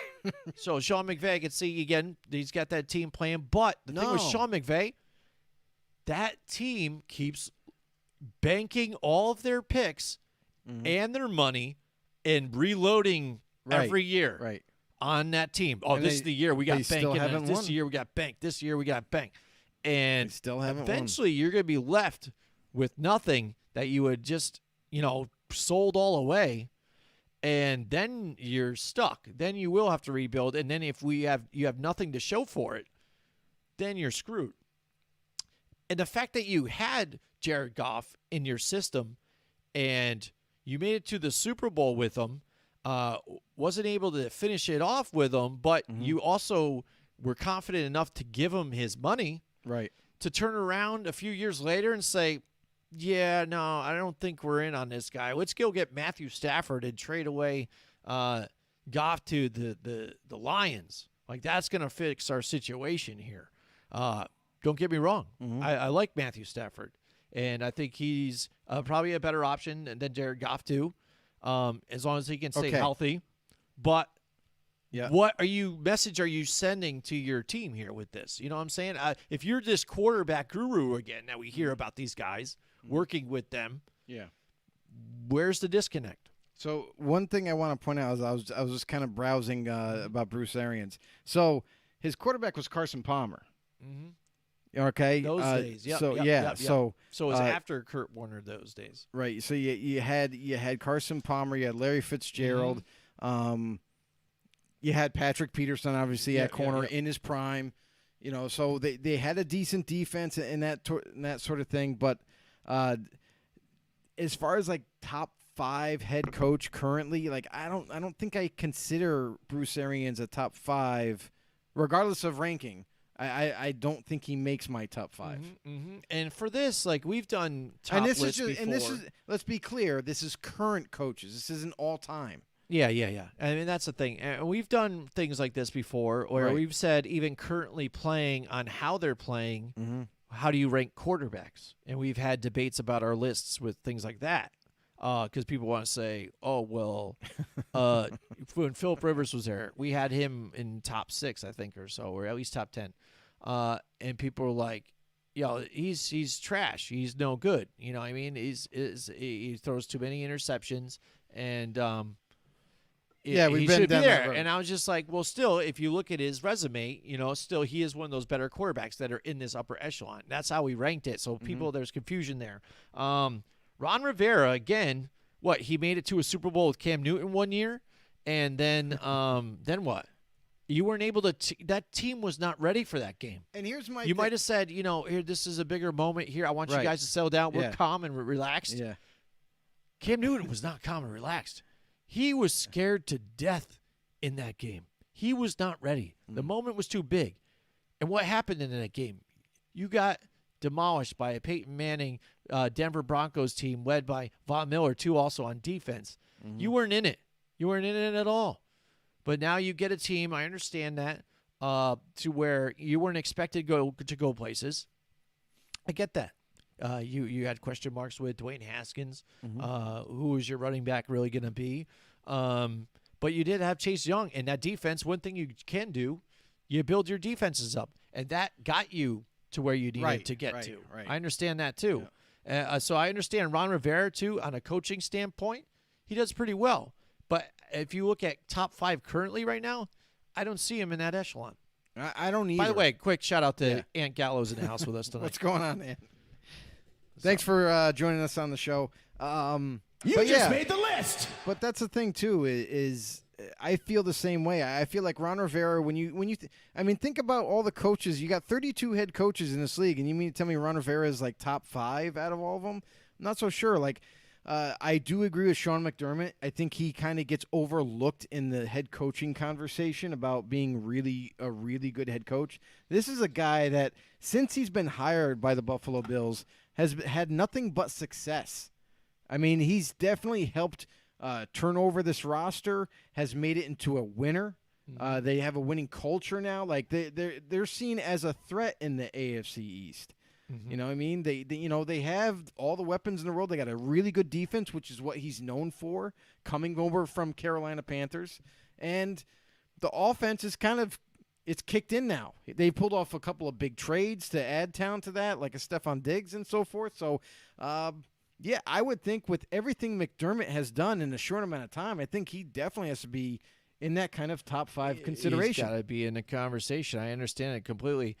We've got Kyle Plunkett that actually commented too, but I think he didn't give a top 5. I think he's trying to be funny in this when he says Tom Brady. Boom, shakalaka. So I think that's a joke saying that he was the actual coach of that team or whatever. That team. I'd say he was the GM, not exactly the coach. I don't think he tries to motivate people, but I'll tell you right his now, anger, I think gets on. And this is stemming from this past season and in the Tampa Bay Buccaneers Super Bowl run that they've had. Every player on that roster has told stories about Tom Brady and how he was in the locker room and how he was leading up to every playoff game. Tom Brady he kept the whole team focused. Like he's not just the rah-rah guy, but he's a guy who you listen to because he's been there, done that type of deal. He's been there. So he's got the rings to prove it. He kept in everybody's head. He's texted everybody on the roster. Like, he did this on the weekly. Like, in the playoffs, he's like, we're not done yet. We're not done yet. I know we won the NFC championship, but guess what, guys? No. I know you're happy or whatever. You're tearing up. We're not done. Don't cry. We're not done. We are still going. And then into the Super Bowl, he played such a prolific, positive type of player. Like, he drove this team emotionally and made them 100% focused from day one till they won the chip. Ed Gallo, he says, now, are the Bills good or are the other 3 teams bad? Because that's all I heard when Brady was in New England. So, no, actually, I mean, cream of the crop. I think they're better, and that's the thing that goes to show you. If we're looking at the Sam Darnold situation, I mean, I like Josh Allen, I guess, better than Sam Darnold, but look what happened when he got weapons. Look what happened when he got Brian Daboll, somebody that he can work with him and help him fix the mistakes. One thing we did notice, and then a lot of people did, with the difference with Josh Allen, is the errant throws kind of disappeared. Some of those things, the mechanics, some of the missed throws, things that he was making mistakes before, they eliminated this whole season. This season, boom, within one season, bam. Well, I mean, gradually. I mean, yeah. 2 years ago, perfect, but 2 years ago he made major strides. Wasn't quite there yet, though, but made major strides nonetheless. And then last season you saw just a big turnaround for him. Right, yeah. You give him some of those extra guys. I think Stephon Diggs was a great ad for them, and it made Huge the world ad. of difference. And then you even have a Cole Beasley underneath, things like that. It matters. So to answer your question here, though, too, I don't think the other teams are bad. I mean, the Patriots, they're still trying to find themselves here. They loaded up now on some players here. What's going to happen in free agency? They were missing a lot of their veteran players last season. And, they thought they could do what they could with what they had, and Cam Newton just wasn't it. He wasn't the savior that a lot of people thought. Oh, now I got Cam Newton. It's like the same conversation you had with the Cowboys. Cowboys make one move and they're instantly to the Super Bowl. And people were saying that about Cam Newton. He's going to change his team. He's going to bring him that automatically makes him a contender. Nuh-uh. Yeah, there you go. There's my answer for that one. And that's the thing, too, is when Cam came in, a lot of people, me included, had question marks about why did you sign Cam Newton of all quarterbacks? Right. Because I know Cam is smart, don't get me wrong, but I had a big question, can he learn this offense like Tom Brady did? And the answer was no, because Josh McDaniels had to critique and change a little bit of the offense to fit his style of play. So, I mean, you saw that. Now, if they had Cam Newton come in and try to be a drop-back quarterback, that it would have went really, really bad for that offense. Absolutely. We saw how that offense struggled with the little changes that they made in the offseason, made him a run, still able to use him as a running quarterback and so forth. But it still didn't make enough difference to get them to win a lot of the games. Yeah, and again, you even had Julian Edelman, now older and now injured. That makes a difference too, because Tom Brady had a guy like that. And then who was your number one though too there? I mean, those So your wide receivers weren't panning out, so you needed to find a weapon that they didn't have anymore. You think of previously they had Antonio Brown too as well and things. They missed completely on wide receiver, so that's a big change for them. But as far as the Bills being, like you say, the cream of the crop, I think they're better. I think they're good. Yeah, I think but they're at good. times last year, again, you were always looking for more. You were looking to see if they could beat this team. Are they really who they are? I saw them play the Chiefs hard, and they should have won that regular season game. So when it came to playoff time, I thought they were ready, and they just weren't able to do it. One of the teams they need to watch out for, we talked about it here, the Miami Dolphins. So that's another team. I think currently, right now, it's not that the other three teams are bad. I think the Jets are bad, and they're trying to figure out what they're doing. But the Patriots and the Dolphins right there in the situation to where this division is only held by a thread. Yeah, that's true. And what is it? Ant says Bills are coming out of AFC East because cream of the crop, not a competitive division. Other teams have good players, but no other team in the AFC in the East has made big progress. It wasn't close. I don't know. I disagree with that. I think still. Okay. This was the first time the Bills were able to actually beat the Patriots for once. Not saying they aren't good, but it's almost a guaranteed playoff spot, in my opinion. It's not the NFC East. Right. No, I can hear you there. But I mean, NFC East, you're even talking about there is no real cream of the crop. That's barely edge out people. But to me, I would make the argument that that's more competitive. Yeah. Even though they all had like kind of losing seasons, but it was still more competitive, more trying to fight for that number one spot in the end. But I understand what he's trying to say is like it's a lower. There's some lower tier teams in that division compared to what the Bills are right now. I get that. Yep. So I think the Buffalo Bills, he's right. I do think that they're good, though. I think that even if you had, a better Patriots team, if Brady was still with the Patriots, and they had their defensive pieces last year, let's just say that. Right. Let's say, because if you remember, the last time they played Brady in that division, the Bills both times, I don't know if they won one, they split a game or not, but they at least came really close to winning both games. So, I mean, that just goes to show you how far the Bills have really come, is when you're able to be competitive against the Patriots, against Tom Brady, and that defense with Bill Belichick, then I think you've made a statement enough to where you can say that you're right there. And he says he's a Pats fan, but this is all he's heard for the past 20 years. So I know what he's saying. He's trying to say that see if people have the same excuses for the Bills winning than what the Patriots do. I'll say yes. No, it's because the Patriots cheated all the time. That's how they were able to do it. No. Shots fired. But here's the thing: is I agree. I do agree with that. Like when the Patriots were the powerhouse, think about when they were the powerhouse. Where were the Dolphins at? Bottom. Where were the Bills at? Still rebuilding. Where were the Jets at? No competition. You know what I mean? So, yeah, in a way, the Patriots were going to run away with it, and it was guaranteed for them. What he's trying to say, though, is that the Patriots were just good. They were really good. That's why the other teams were bad. They weren't bad. They were just – this is what he's trying to, I think, emphasize, the fact that the Patriots were good, and then everybody kept downplaying what they were doing and just saying, well, it's just a bad division. That's why they end up taking it every year. But it was. That's what he's saying. That it exactly was. I'm saying it was though. Yeah. I'm also saying the Jets are still trying to figure out what the hell they're doing. But I'm also saying that's the same thing now. Like now you're starting to see it kind of change, and now the dominant leader right now is the Bills. Yeah. And you look at the Jets still trying to figure out how to rebuild a team. You got the Dolphins who are ascending, and they're competitive, but they're not there yet. That's true, too, because we haven't even seen a full season of Tua and whether they have in that either.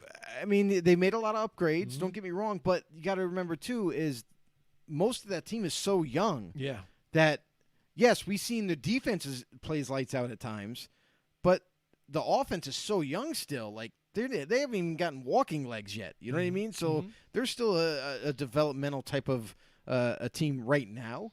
They are a little bit better than I would say the teams that they like the Jets, the Bills, and what the Dolphins were. I still think the Dolphins now are more competitive than a lot of those teams back when then, the Patriots were in the prime. Mm-hmm. I will say that. Yeah. But they're not there yet. Right. They're, No, I they're agree not with gonna, you. I agree with you there. I think it's kind of the same thing. Yeah. I think we're kind Excellent. of agreeing, Good question. but not I love really. it. I like the question. I love the question. All right, and we've got more posts on that again. Okay. Matthew Shaline, I think it is. I like it. He says his top 5 current NFL head coaches: Yeah. Belichick, Reed, Sean Payton, Bruce Arians, and Frank Reich. Now, Frank Reich is good. Now, here's the only thing that I'll say about Frank Reich is, yes, you can make the argument for Frank Reich to be in the top 5. But it also, part of the equation has to be tenure. Like, how long have you been a head coach as well? So, I mean, guys that have been a head coach for a long, long time. I mean, I think of Andy Reid, Bill Belichick. I don't think of Pete Carroll. I don't know why someone brought him up, because he always had, like, great talent. He's a player's coach. well, Sean Payton. Pete Carroll, you're saying? Yeah. Did you say Pete Carroll? Sean he always Payton. had Russell Wilson. I think Russell Wilson has held that team together. Basically. John Harbaugh, I would throw into that mix. Mm-hmm. I got to think of a 5th one. Here, this is what John Turner posts. John Turner posted for it. on this one. Our man. Bill Belichick, Ron Rivera, of course, Mike Tomlin, John Harbaugh, and then IDK, which is, I don't know. I don't know. Yeah. But I knew he had Ron Rivera up there. He's a big Washington football fan. Yeah. And I just can't but do yeah, it. again, John Harbaugh we had brought up, in that same mix. And again, I think he's looking at accomplishments too. And Mike Tomlin, even though Joe's not really high on him too, but he's been there. He's won championships. So I mean, and this team is still. I mean, they went undefeated for a while last season until they fell apart. But Yeah. it's debatable. That's why I love the question out there. I love everybody's comments out there too. And these guys, the new guys posting too. If you haven't yet, join our group here at the Football on the Know Show. Like our page, Football on the Know, /Jim and Joe, and follow us and subscribe to us on YouTube as well, Football on the Know Show.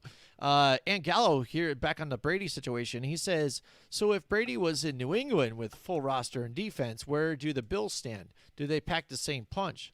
That's my point. I don't think they are there yet. They didn't play any spectacular teams in playoffs until they got beat by KC.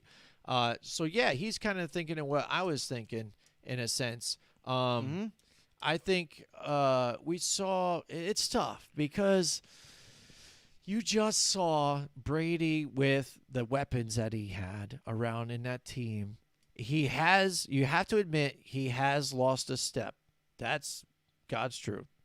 He's still able to lead a team, yes. He is still a great coach, motivational speaker, gets the team involved, has been there, and still able to make plays. I'll give him that too as well. He's the Rock. But if he stuck around with New England with what they had, the wide receivers are garbage, and Julian Edelman, if it happened the way it did, got injured. So that was his main other outlet. Besides that, he couldn't trust any of the receivers, and you saw it his last season there, why he was potentially saw no silver lining in this whole situation. He's like, if I got to get out, I'm getting out now. And I want to be able to reach that pinnacle and have more rings than Philip Rivers has children. I need to go somewhere else. So in your thought here is what you're saying, would it pack the same amount of punch? I think they're where you're saying and what I'm saying. I think the Bills are good. People are still saying it. They're one of the better teams, but I don't think they're at that level yet. That's fair to say, I think. Okay. Right? I think that's what he said. I already answered it. Yeah. I already No, I hear said it. that the Bills could contend with the Patriots. Yeah, they can. Absolutely. I with think Brady, I with think the that Bills still defense. could have beat. If Brady was there, I think the Bills still could have beat them. I'll give you that too. Yeah, they still could have beat them. I'm just saying, with that team, it would have been maybe closer than what Cam Newton's better than what Cam Newton's doing. God. You know what I'm saying? I mean, Tom Brady is a better, ad than Cam Newton. So you got to give them Right. that. It would have been closer, but I still think Yeah. the Bills at this point in time are a better team than what the Patriots are. It's just close, not a greater, distance from where we are. I guess we'll find out. Yeah. All right, man. All I- right, and I'll tell you want right me to now. What's another one? What? They gotta. I don't know why they re-signed Cam, but they need to find a real quarterback, and it's going to happen this I don't draft. know. I don't know what they're thinking in this. It's going to be this draft. We already know that because See, he's said been Bills involved. are great, just on Super Bowl team. I'll give you. I agree. Yeah, Yeah, I agree there. But they got it. They have to find their answer in this draft. yeah, No doubt. Yeah. See, they almost beat Buffalo with Kim this year on that fumble. Yeah. Michael Scott Geyer, I think it is. I hope I'm not messing that up. He says, Don't mess it up. Bill Belichick, Andy Reid, Okay. Mike Tomlin, Bruce Arians, and Mike Vrabel. We're hearing a lot of the same names. I don't see it. Why is everybody on Bruce Arians? I don't And get why that. is Mike Tomlin? I heard his name like 2 or 3 times now. Like I said, I'll give you Mike Tomlin Here's just what because longevity. He's been there for years. Yeah, his Still longevity. has a few championships, and they're always a contender in that division. And I'll Just say like John Harbaugh. because here's how I look at it as a good head coach: is I don't do it by wins. I don't do it by Super Bowl championships. I'm doing about productivity on the field, like X's and O's. Like, yeah, tenure does play a part because if you've been with a team for a while, it's usually because you're doing the right thing. And can they get more out of the team than what is there? Now, you throw Mike Tomlin in there.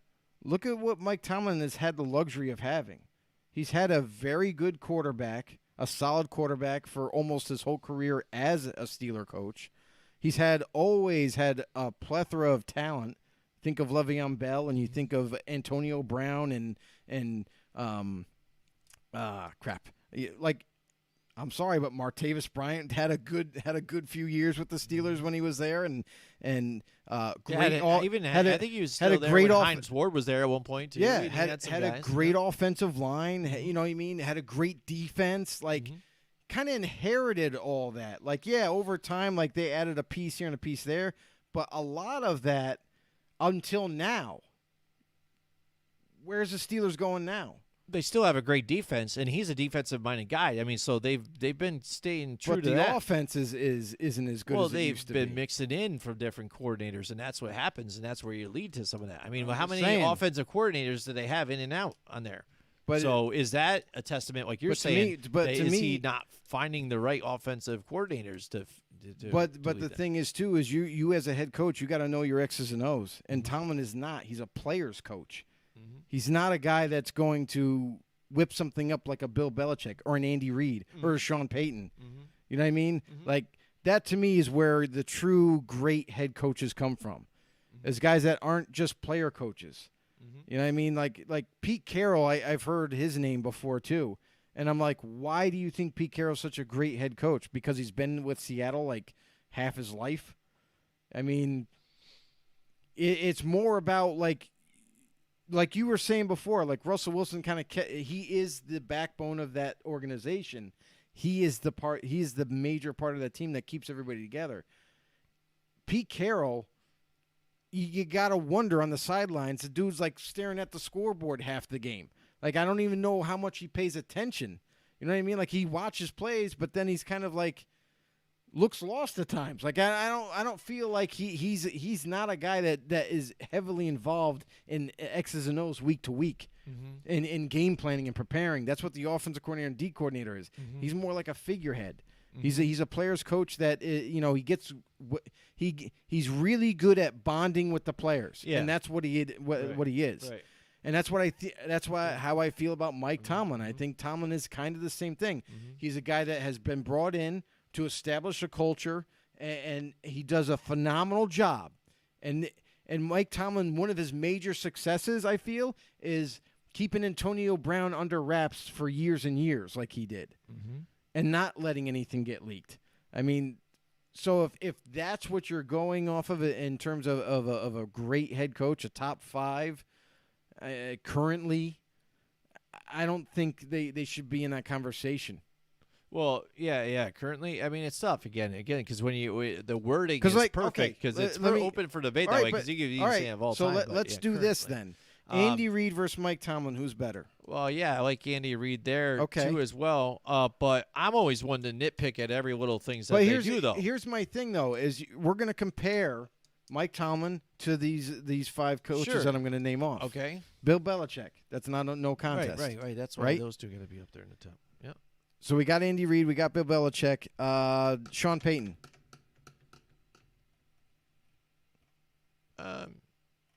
To me, it's not even close. I like Sean Payton definitely, but I don't know. Just whenever I see again, I visualize things when I hear these guys' names and stuff like that, and I think sometimes Sean Payton is too smart for his own good sometimes and overdoes some things. But I just think think him better than Mike Tomlin. I think Yes, he's just a agree, I super agree. aggressive coach. And Yeah, doesn't, no, I hear you. Know you. what I mean? Like no, that's I his agree. thing. That's his thing.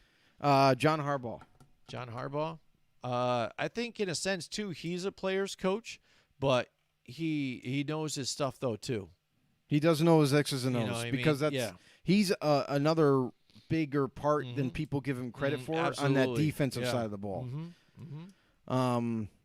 Let me see. What we Uh, got? You got Sean McVay, but I don't know. I don't Again, think. I have again, question marks here's there. my thing: is when you got guys like Mike Tomlin and Sean McVay, I feel like they're the same. I don't think they're that much different from each other. Well, again, for Sean McVay, I think he's really smart, has learned from a lot of things, a lot of good coaches. But I think he gets over analyzing into some of the things and set in his way. Like, this is my way. It's going to work. It's going to do this. It's going to do that.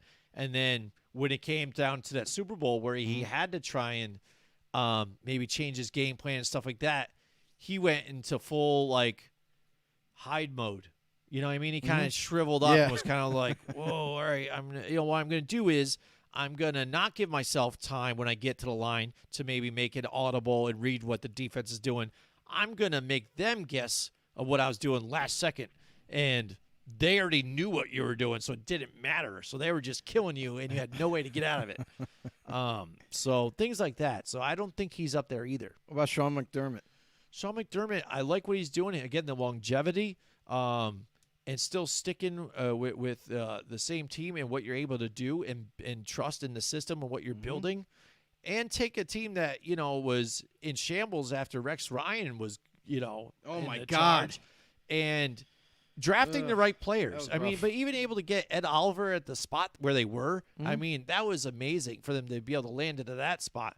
But understanding the situation and what you needed to do, get the pieces you need to get, and that never say die attitude too. I like it. And the way he runs his ship, super tight. Not as bad as Tom Coughlin with some of the things, but he's from that same tree though.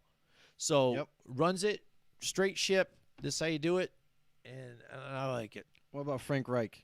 Frank Reich, I think there's still questions what he's got. I think he was a great fit there, better than what I think McDaniels would have been. So, I mean, I like the fact that he ended up getting that spot due to Josh McDaniels. But I think it would have been worse off if McDaniels was the head coach there. So, I like it. I mean, right? But again, top 5, I don't think he's there yet. That's what I'm. He's up and coming. Like, he's in a top 10 Yeah, conversation. but he's up and coming pretty quickly. Yeah, no, I hear you there. But Like he's a phenomenal offensive mind. yeah, no, I hear And- you. And I think, again, some of it is going to have to be due to personnel that you have. He's been trying to deal. He's got a great old Yeah, line. he has, yeah.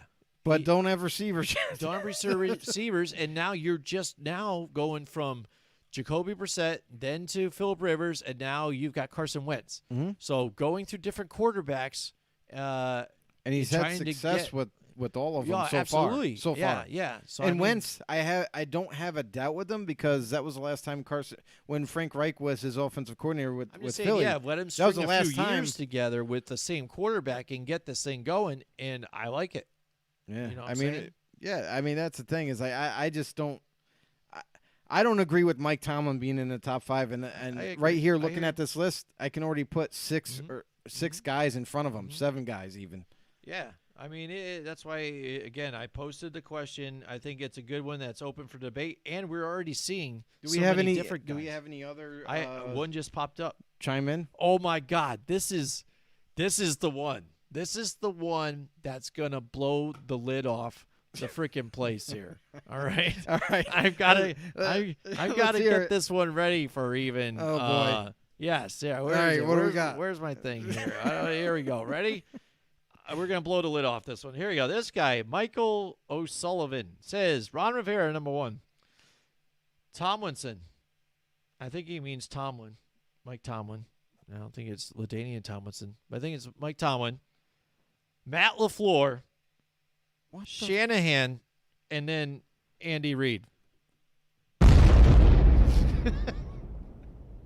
He's got to be smoking something. There is no way. Yeah, I guess. I mean, again, it's a real question mark with some of these My guys. What he God. has here. So I'm sorry, but a lot of these cats, they got to tune into our show because they are clearly not learning the right things. it's just like, Wow. I don't know. Matt LaFleur, I don't think has shown anything yet. I so- wanted to make sure, unlike most politicians, that what I said was fucking stupid. Yeah, well, you didn't. I'm sorry. I can't fathom that list at all. No. I don't get it. Again, because I heard that, and this is what spurred this whole conversation, why I did this list. I heard it today or so on the radio with some of these analysts. You know, they say, Kyle Shanahan's got to be top 5 or something, and this is a genius move that the 49ers are doing and stuff. And I just say again, That was a is genius. it really? Because when I talk about these coaches and things like that and trying to analyze them for me, I always remember their one bad moment that they made. And I Kyle just maybe, Shanahan, just like a offensive lot of people coordinator do. for the Atlanta Just Falcons. a lot of people do. Again, you're gonna be congratulated for your good things that you do, but you're gonna be remembered for the poor decisions you made. Losing the Super Bowl. Everybody's gonna remember it. Yeah, the decisions he made with Matt Ryan and controlling that game. Yeah. And even with the 49ers and what they were doing in that Super Bowl. Run the ball. I don't like the decision making, and for him to be top 5 there still. I think he's a good player's coach, but he knows his X's and O's too. He gets really he's a good along with coach. everybody. He's a good head coach. But I don't think he's in that upper echelon yet. Matt LaFleur, I think he knows a lot of stuff here, you know, but again, It's too new in his he's career. too new, and you've seen at times with this Green Bay Packer team where it seemed like they had the talent, but then it just falter in a game. They can be so on and off like a light switch. It's ridiculous. Here's the thing that I'll say, is that if you're throwing Matt LaFleur into this conversation, you do realize who his quarterback is, right? Yeah. Is Aaron freaking Rodgers. Aaron freaking Rodgers. That's why there's a I saying, mean- Aaron freaking Rodgers. There's not much you could screw up.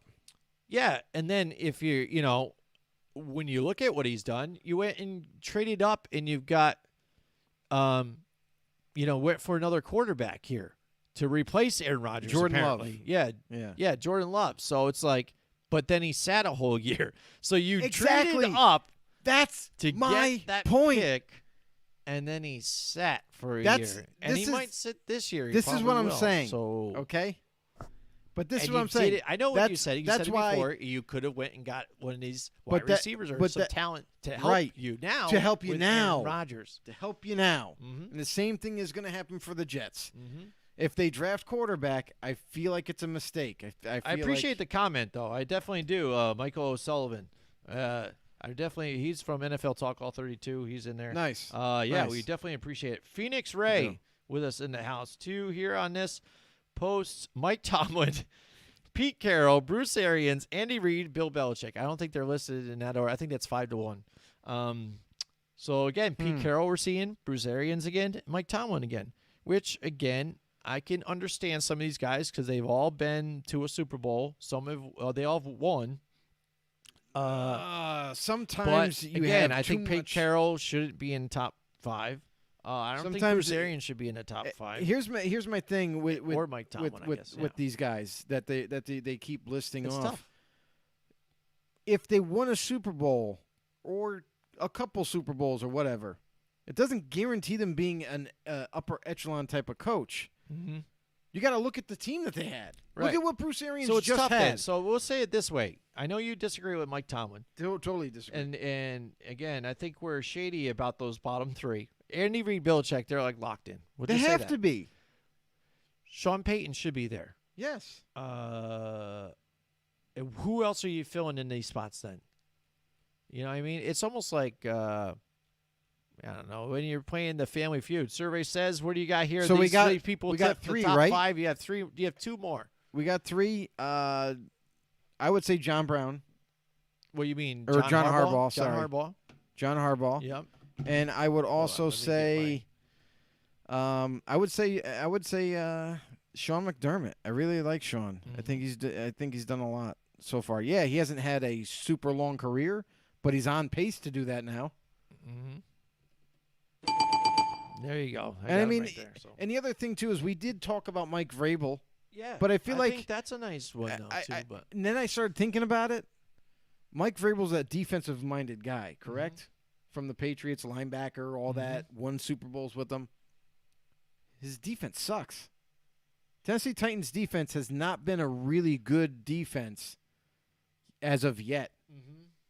I mean, they're better than the at Raiders, times, but they who also isn't? had let some guys walk and things like that too. But I mean, they've had young talent before, and it just didn't But even amount to anything. what they're able to do with a rehashed Ryan Tannehill, that's not living him off though. of a running game. No, I hear you there too. That's Arthur. But also, you saw him in a playoff game outwit Bill Belichick. Bill Belichick was on the sidelines flipping out, Right. knowing the rules, just like Mike Vrabel did. What Yes. he was doing to him, trying to stop it. to sustain He's that. like, I know keep what he's running doing. The He's time. trying to keep do to running stop the this. time. And nope, Mike Vrabel's just on the other side, laughing, smiling. He's like, I know He's this. like, Bill, 'cause you probably taught me this. And here it is. And then season after, Bill Belichick's trying to get rid of that rule. Blah, blah, blah. That's right. And we've seen it. So we've seen Right. the chess match Right. that he's thrown out there for people Yeah. before, too. So, I mean, that's why I think that's an interesting topic, too. Yeah, Do I guarantee him top 5? No, but I think he's in a conversation with some of these guys, though. But he's definitely top 10. yeah. I mean, absolutely. I don't That's think why I think it's a great question. I threw it out there for it everybody. is. It's fun to talk about. But yeah, I mean, we've had a lot of fun. Good. A lot of things going on. Again, 17 games this season. We went a little too heavy in the head coach. It was cool. That started a whole nother Yeah, right. conversation here. We've actually done a 2-hour show this time too. We haven't done 2 hours in a while That's- just because yeah. of everything.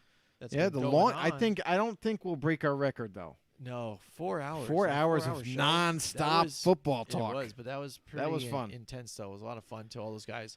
Once again, thank you to everybody that commented, new people that joined us, everybody that left their Yeah, comments, too. definitely. For that. I know you guys seen our show link there and stuff like that, too, so I hope you have come to visit and hit the subscribe button on our YouTube, Football on the No Show.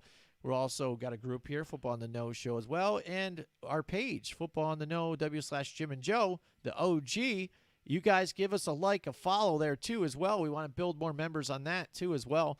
And also on Twitter, FB_no, to where you can get some of those extra tidbits and up-to-date news. Boom, is on your ticker. Yeah, there we too as understand well. that everybody's busy. You know what I mean? And Super busy. And so I mean, when you just want a quick taste of the NFL, you know what I mean? Just hop over to Twitter at FB_no. Make sure you become a know-it-all. Tune in for our show every Wednesday night.